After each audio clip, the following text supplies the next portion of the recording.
So the Pittsburgh Steelers secured the second dub of the season on the road against the Broncos at Mile High Stadium. Not necessarily the fanciest or flashiest win, but hey, a dub is a dub. I'll take it.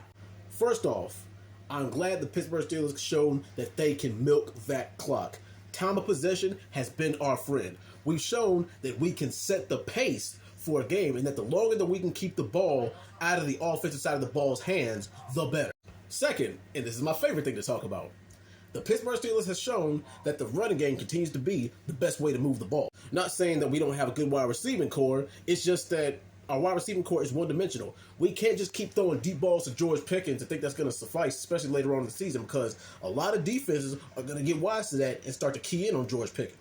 But yes, we have 4 different ways to move the ball on the ground between Najee Harris, Jaylen Warren, Cordell Patterson, and Justin Fields if necessary. Hopefully he doesn't take too many risks on the ground, but hey, he's there when we need him.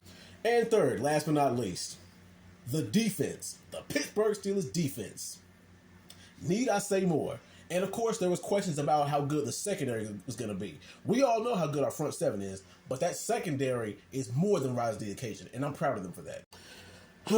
Now for the bad. Let's talk about the obvious one first. Penalties. Penalties, penalties, penalties. We cannot continue to hang ourselves because guess what? There's going to be some hard games coming up here, and one penalty could be fatal. It could be lights out for us, especially in a big-time game situation where we go up against a team that is a very high-scoring team. So penalties, we got to minimize that. Second, we have got to close the show. You've got to be like a shark that smells blood in the water. Why we didn't finish them off when we had the chance, and we let them hang around for way too long, I will never know. We played way too conservative going down the stretch. And I said it once, and I'll say it again. Later on, you can't do this against teams that are high scoring, especially against a team like the Kansas City Chiefs, who could pretty much score at will. You can't leave too much time on the clock with quarterbacks who can score fast. So we got to watch that. And our defense really can't only do so much, no matter how good they are. Third, now I love Chris Boswell to death, but going down the stretch, he can't be our primary scoring option on offense forever. We got to step it up in other areas to take some of the load off of him. And don't get me wrong, guys, because I'm happy that we secured the win today. But if there was any game this season to run up the score on an opponent, it should have been this one. We should have had at least 28 points on the board. But hey, it's only week 2.